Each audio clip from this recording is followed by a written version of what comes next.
Hello and welcome. Today I'm just going to show you how to improve your pictures through a few very simple Photoshop techniques.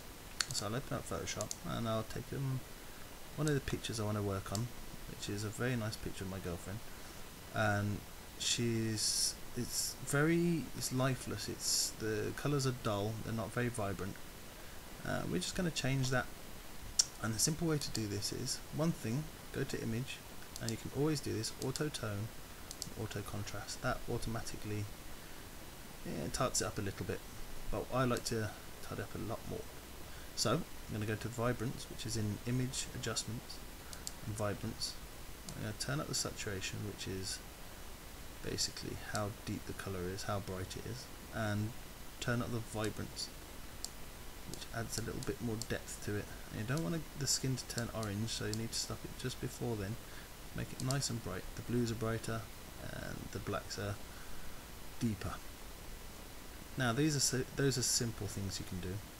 This is a more fun thing you can do. You can go to duplicate layer by right clicking on the background layer and create a copy. Boom. Make sure it's highlighted over here. Then go up here to filter. Go down to other. You can find high pass. And this is a very strange tool. It helps highlight the edges. You can do some very good effects with this, but what I'm going to do is just get it so it's just bringing out the edges. Click OK. Then right click on the background layer and go to blending options.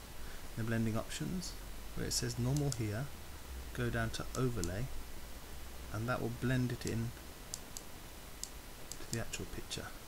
Give it a nice sort of standing out look. I like to do this twice. I'll show you why. Second layer, make sure that's highlighted, go to filter, other, high pass again, and this time I like to get more of a halo. See how just bring the sliding bar up, see how it's got more of a halo around her. Click OK, blend that in, nice and easy, nice and quick. There we go, and that'll just make the foreground glow a little. At this point, flatten the image so all the layers go back into one, and that is now one solid picture.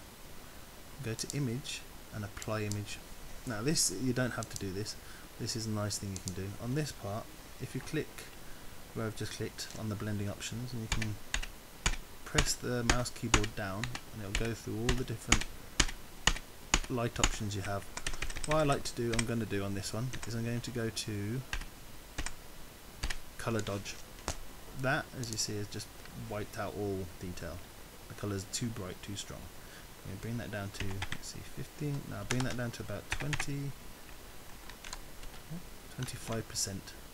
I'll just brighten up all the colours, brighten up the background, and not wash anything out too much. Now the last stage I'm going to do, you don't have to do this either, but it always helps if you've got something in the foreground you want to look at, want to focus the attention. Down here you have the dodge tool and the burn tool. I'm going to use the burn tool, and the burn tool basically darkens. It's something we used to do in the dark room. It's adding a little bit more light. It just darkens. You can use this just on the corners, of the picture, and it will just darken the very corners of it, which will give a sort of vignette effect. Vignette. I'm not sure how you say that, but it will basically, as you can see, when you do it, it will darken the corners and bring the foreground out a little more. And just run it through, just add a bit more in there, just lightly. It's nothing big. There we go. I'm just going to darken it down there a bit more as well. It just makes the light stand out and the dark stand back. Okie dokie. There we go. And that is basically it. I'm going to save this. I'm going to save it as a JPEG. There we go. I'll save it as JPEG there in my folder. And also, as you can see, if I open up the old picture, not much we've done to it, but as you can see, it's a much more dynamic, much more interesting picture to look at, ready to upload to Facebook. Oh, I'll see you next time.